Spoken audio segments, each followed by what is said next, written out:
হবিবপুর থানার পুলিশের হাতে সন্দেহজনক এক যুবক আটক। জানা গিয়েছে সোমবার সন্ধ্যায় হবিবপুর থানা জাজইল এলাকায় সন্দেহভাজন এক যুবককে ঘোরাফেরা করতে দেখে এলাকাবাসী সন্দেহ মনে হয়। তৎক্ষণাৎ ওই যুবককে আটক করে হবিবপুর থানা পুলিশের হাতে তুলে দেওয়া হয়, যদিও এলাকাবাসীরা অনুমান ওই যুবক বাংলাদেশি মনে করছেন।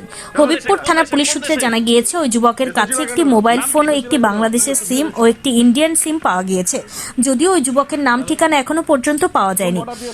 এই বিষয়ে হবিবপুর থানার পক্ষ থেকে কোনো কিছু জানা যায়নি। আজ ওই ব্যক্তিকে হবিবপুর থানার আটক করা হয়েছে, আজ জেলা আদালতে পেশ করা হবে। হবিবপুর থানা ইতিমধ্যে তদন্ত শুরু করেছে। ইন্ডিয়া কেন এসছো? কেন এসছো ইন্ডিয়াতে? ইন্ডিয়া কেন এসছো? ইন্ডিয়া কেন এসছো? এই ইন্ডিয়া কেন এসছো? কোন দিক দিয়ে ঢুকলা? কোন দিক দিয়ে ঢুকেছো? কোন দিক দিয়ে? বাড়ি কোথায়? বাড়ি কোথায়? তোমার বাড়ি কোথায়? এই তুমি এখানে বসো না। ইন্ডিয়াতে এসছো কেন? তুমি এখানে বসো ঢুকে। এই এই এদিকে তাকা। এই তুমি ঢুকে বসো। ইন্ডিয়া এসছো কেন? ইন্ডিয়া এসছো কেন? ছোট করে বলো, ছোট করে বলো। ইন্ডিয়া কেন এসছো? এই ঢুকে বসো না তুমি। ঢুকে বসে গেটটা আটো। নাম কি? নাম কি? কোন বর্ডার দিয়ে এসছো? নদী পার হয়ে? বসে গেটটা আটো। কি নাম হলো? নাম কি হলো?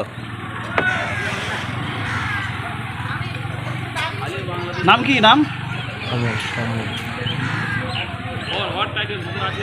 বাড়ি কোথায়? হুম? কোন গ্রাম বাড়ি? বাড়ি? বাড়ি কোথায়? দুজনকে পেয়েছে নাকি? বাড়ি? বলে বলছিলি তো বল।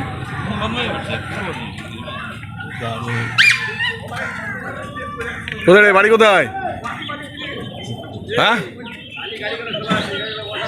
কোন থানা? কোন থানা? বল বল, তোর বাড়ি পৌঁছে যাবো, তার লোক আসবে। আমাদেরকে বললেও তোর বাড়ির লোকজন জানতে পারবে। বল।